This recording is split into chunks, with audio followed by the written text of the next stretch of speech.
समा परवाने को जलना सिखाती है, शाम सूरज को ढलना सिखाती है। मेरे दोस्त, समा परवाने को जलना सिखाती है, शाम सूरज को ढलना सिखाती है। मुसाफिरों को ठोकर से होती तो है तकलीफ़ें, लेकिन ठोकरें ही मुसाफिरों को चलना सिखाती है। हेलो दोस्तों, स्वागत है आप सभी लोगों का आपके अपने यूट्यूब चैनल STM क्लासेस में। तो फ्रेंड्स, आज जो है इस लेक्चर में हम लोग देखने वाले हैं कि प्रतिरोधों के संयोग, यानी इस लेक्चर में हम लोग रेजिस्टेंस का कम्बिनेशन यानी कम्बिनेशन ऑफ रेजिस्टेंस हम लोग देखने वाले हैं। ठीक है, तो प्रतिरोधों को किस प्रकार से जोड़ा जाता है, ठीक है, प्रयोगात्मक कार्यों में कभी प्रतिरोधों को जोड़ना होता है तो किस प्रकार से जोड़ा जाता है, इसके बारे में हम लोग इस लेक्चर में बात करेंगे। ठीक है, तो चलिए इसको देखते हैं। प्रतिरोधों का संयोग क्या होता है, इसका परिभाषा देखेंगे, फिर कितने प्रकार के होते हैं, एक एक करके इनके बारे में समझेंगे। ठीक है, तो यहाँ पे जो है हम देख लेंगे कि प्रतिरोधों के संयोजन में किस प्रकार से हम जोड़ेंगे। तो इसका परिभाषा देखते हैं कि प्रतिरोधों का संयोजन, ठीक है, संयोग या संयोजन, कम्बिनेशन ऑफ रेजिस्टेंस। तो इसका परिभाषा इस तरीके से लिख सकते हैं कि देखिए, कभी कभी जो है प्रयोगात्मक कार्यों में कभी कभी एक से अधिक प्रतिरोधों को जोड़ने की आवश्यकता होती है। यानी कि इंडस्ट्री में, यानी कि या इंडस्ट्री में कह लें कि कोई भी लैब वगैरह काम कर रहे हैं, ठीक है, यानी कि प्रतिरोधों को जो भी जोड़ना होता है तो किस तरीके से जोड़ना होता है और कैसे जोड़ते हैं। ठीक, तो यह किस तरीके से जोड़ सकते हैं, इसके प्रकार जो है दो तरीके हैं। ठीक है, यानी यह दो प्रकार से किया जा सकता है। ठीक है, पहला क्या है, श्रेणी क्रम में यानी इन सीरीज, और दूसरा क्या है, समांतर क्रम, या इसको बोल सकते हैं पार्श्व क्रम। समांतर क्रम को ही पार्श्व क्रम भी बोलते हैं, अंग्रेजी में बोलते हैं इन पैरेलल। ठीक है, तो दोनों को एक एक करके देखेंगे। ठीक है, बारी बारी से एक के बारे में पढ़ेंगे। तो चलिए सबसे पहले स्टार्ट करते हैं श्रेणी क्रम संयोजन। ठीक है, तो श्रेणी क्रम संयोजन देख लेते हैं। पहले फर्स्ट नंबर देखेंगे श्रेणी क्रम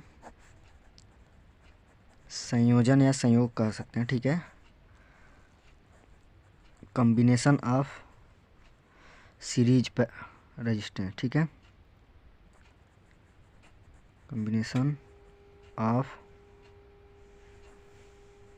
सीरीज रेजिस्टेंस। ठीक है, combination of resistance in series, resistance in series. ठीक है, तो श्रेणी क्रम संयोजन में जो है प्रतिरोधों का जो है हम लोग श्रेणी क्रम संयोजन देखेंगे। देखिए होता क्या है, इसका पहले फिगर बनाते हैं हम लोग। अगर हमें एक से ज़्यादा प्रतिरोध, ठीक है, अगर जोड़ना है तो किस तरीके से जोड़ना है। देखिए, अगर मान ले कि यहाँ 3 प्रतिरोध लिया मैंने, एक R1 है और दूसरा प्रतिरोध R2 है और तीसरा प्रतिरोध R3 है। ठीक है, तो इस प्रकार से जोड़ना है कि R1 का जो है दूसरा सिरा R2 के पहले सिरे से जुड़ा हो, ठीक है, और R2 का पहला सिरा R3 के पहले सिरे से जुड़ा हो। ठीक है, R2 का दूसरा सिरा जो है R3 के पहले सिरे से जुड़ा हो, और R3 का अंतिम सिरा, ठीक है, और R1 का पहला सिरा किसी एक बैटरी से जुड़ा हो। तो इसको जो है बैटरी अथवा सेल किसी से भी जोड़ सकते हैं। ठीक है, यहाँ बैटरी लगा देंगे। ठीक है, तो इस तरीके से हमें किस तरीके का कॉम्बिनेशन मिलेगा, श्रेणी क्रम संयोजन। ठीक है, और इसमें क्या होता है कि धारा एक ही बहती है। ठीक है, ये बैटरी का प्लस सिरा है, ये बैटरी का माइनस सिरा हो जाएगा। ठीक है, ठीक, यहाँ चाहे तो कुंजी लगा सकते हैं, यहाँ कुंजी दिखा देते हैं, यहाँ कुंजी लगा दें। ठीक है, अच्छा, इस तरीके के संयोजन में धारा एक ही बहती है, यानी कि सभी में धारा जो है एक ही बहती है। ठीक, तो यहाँ धारा जो है I मान लेते हैं, I बह रही है, तो R1 में भी धारा I बहेगी, R2 में भी धारा I बहेगी, R3 में भी धारा I बहेगी, और फाइनल में धारा I निकल के बैटरी में निगेटिव पॉइंट में चली जाएगी। ठीक है, हाँ, लेकिन जो है विभवांतर अलग अलग होगा। R1 के लिए विभवांतर अलग, R2 के लिए अलग, और R3 के लिए अलग। ठीक है, तो इसके लिए जो है इसका विभवांतर यानी V1, R1 के लिए V1 विभवांतर हो जाएगा, R2 के लिए V2 हो जाएगा और R3 के लिए जो है V3 हो जाएगा। ठीक है। अच्छा, अब जो है इसका परिभाषा लिख लें। जैसे हमने इस संरचना को बनाया है, जैसे इस सर्किट को बनाया हमने, इसको जो हमने परिभाषा के रूप में लिख लें कि किस तरीके से बनाते हैं। ठीक है, लिखेंगे इस संयोग में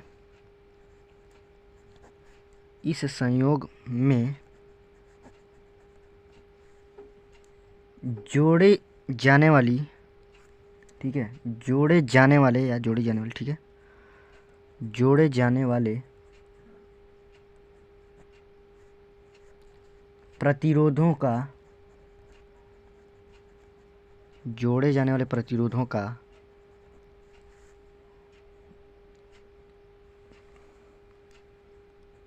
सिरे से सिरा,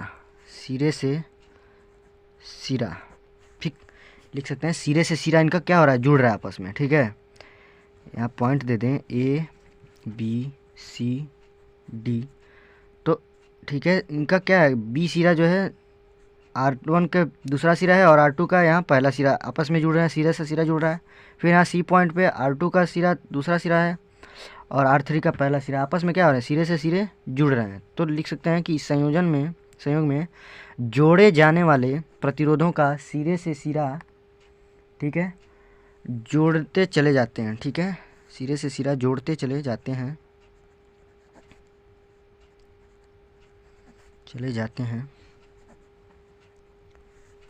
ठीक है। इस प्रकार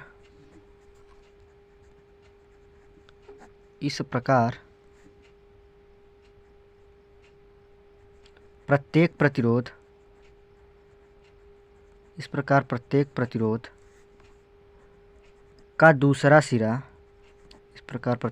का दूसरा सिरा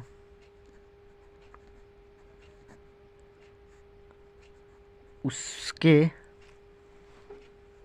ठीक है, इस प्रकार प्रत्येक प्रतिरोध का दूसरा सिरा उससे पहले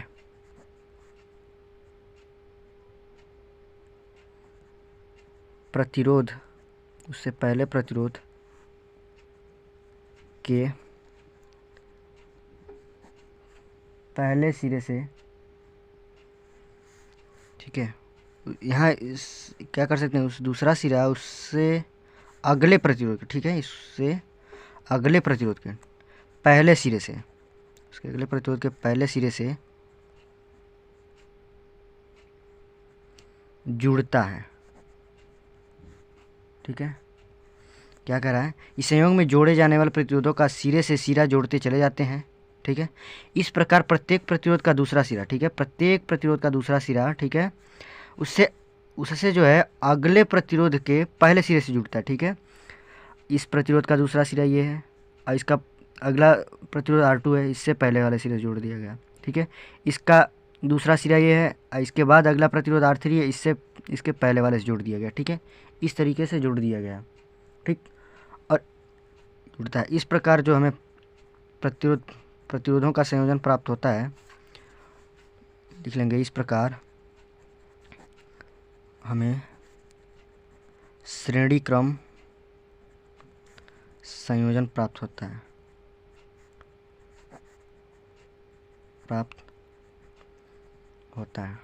ठीक है, इस तरीके से जो है हमें श्रेणी क्रम संयोजन मिल जाता है। ठीक है, एक सिरे से दूसरे सिरा जो है, सिरे से सिरा इनका आपस में जुड़ा हुआ है तथा इन दोनों का अंतिम सिरा जो है एक बैटरी से जोड़ दिया गया। ठीक है, हाँ, और इसमें जो है धारा I सभी में समान धारा बहेगी, लेकिन इन प्रतिरोधों के बीच जो विभवांतर होगा अलग अलग होगा। ठीक है, R1 में V1 प्रतिरोध विभवांतर होगा, R2 प्रतिरोध में V2 होगा, R3 में V3 होगा। ठीक है, तो अब जो है इसका हम एक डेरिवेशन देखेंगे।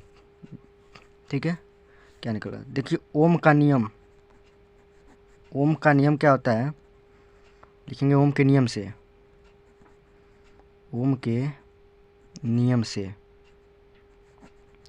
ओम का नियम होता है V = IR। ठीक है, V = IR होता है। अब देखिए यहाँ पे V1 निकालेंगे, V2 निकालेंगे, V3 निकालेंगे। ठीक है। चूँकि V equal to I R होता है तो लिखेंगे V1 के लिए क्या लिखेंगे, चूँकि धारा सब में सेम बह रही है, सभी में धारा I ही बह रही है, इसलिए R1 के लिए क्या लिखेंगे हम, I इस तो सेम रहेगा, R1 के लिए V1 इक्वल टू क्या आ जाएगा IR1। ठीक है, इसे समीकरण 1 कर सकते हैं। ठीक, आगे अगर V2 निकालें तो V2 बराबर क्या लिखेंगे, धारा तो सेम रहेगी, धारा I आ रही है, V2 के लिए धारा I है और R2 के कारण है, तो V2 बराबर क्या हो जाएगा I इंटू R2। समीकरण 2 कर लेंगे। V3 का मान निकालें, धारा I है और R3 के लिए निकालें तो R3। ठीक है, यहाँ से समीकरण इसको 3 कर लेंगे। अब चूँकि फाइनल में विभवांतर यहाँ पे वोल्टेज जो है विभव V मिलेगा। ठीक है, फाइनल में विभव इसको क्या दिया जा रहा है V। अब V1 plus V2 plus V3, ठीक है, ये किसके बराबर होगा, इस बैटरी द्वारा दिए गए विभव के बराबर होगा। ठीक है, तो इसी के बराबर हम कर लेंगे, तो लिखेंगे V बराबर V1 plus V2 plus V3 लिख लेंगे आगे, चूँकि V बराबर V1 plus V2 plus V3,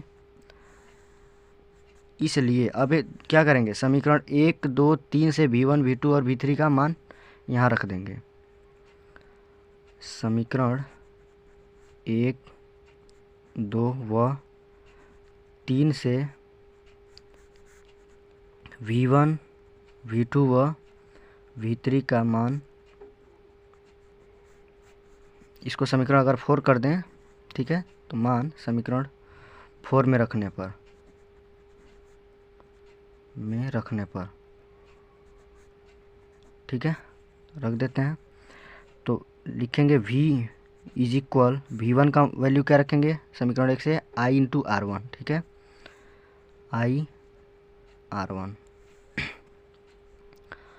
V2 बराबर क्या रखेंगे, अच्छा यहाँ पे V बराबर भी रख सकते हैं। ठीक है, यहाँ पे एक समीकरण दिया हुआ है ओम के नियम से। ठीक है, ओम के नियम से V बराबर IR यहाँ से हम रख सकते हैं। ठीक है, अगले स्टेप में रख लेंगे। ठीक है, चलिए, तो V2 बराबर क्या रख सकते हैं, समीकरण 2 से रखेंगे IR2 प्लस V3 बराबर समीकरण 3 से लिखेंगे IR3। ठीक, अब जो है V की जगह पे यहाँ ओम के नियम से लिख लेते हैं। ठीक है, इस प्रकार से तो V1, V2 और V3 का मान रख दिए। अब यहाँ से V बराबर ओम के नियम से V बराबर IR रख देते हैं, I into R is equal, यहाँ है I कॉमन ले लें सब में से, यहाँ क्या बचेगा R1, यहाँ बचेगा R2 प्लस यहाँ बचेगा R3। अब दोनों पक्षों में I मल्टीप्लाई में है। ठीक है, यहाँ R1 plus R2 plus R3 के मल्टीप्लाई में I है, यहाँ R के मल्टीप्लाई में I है, तो दोनों पक्षों से ये I जो है कैंसिल हो जाएगा। फाइनल में क्या बचेगा, R is equal R1 plus R2 plus R3। ठीक है, यही जो है हमें श्रेणी क्रम संयोजन में प्राप्त होता है कि जो तुल्य प्रतिरोध आता है, इसको बोलेंगे तुल्य प्रतिरोध, और तुल्य या टोटल प्रतिरोध जो आएगा तुल्य प्रतिरोध इसको लिख सकते हैं। ठीक है, आर तुल्य, तो क्या मिलेगा R1 plus R2 plus R3, यानी कि प्रतिरोधों का जो है आपस में सम जो है मिलेगा तुल्य प्रतिरोध के बराबर। ठीक है, क्या लिख सकते हैं, अर्थात में श्रेणी क्रम में जुड़े हुए प्रतिरोधों का जो तुल्य प्रतिरोध है क्या मिलेगा, उन प्रतिरोधों के योग के बराबर होगा। ठीक है, क्लियर, ये है श्रेणी क्रम संयोजन। ठीक है, यदि आपको यह वीडियो अच्छा लगा हो तो लाइक कीजिए, शेयर कीजिए तथा सब्सक्राइब कीजिए मेरे चैनल को, और अगर कहीं कोई दिक्कत है तो कमेंट करिए। धन्यवाद।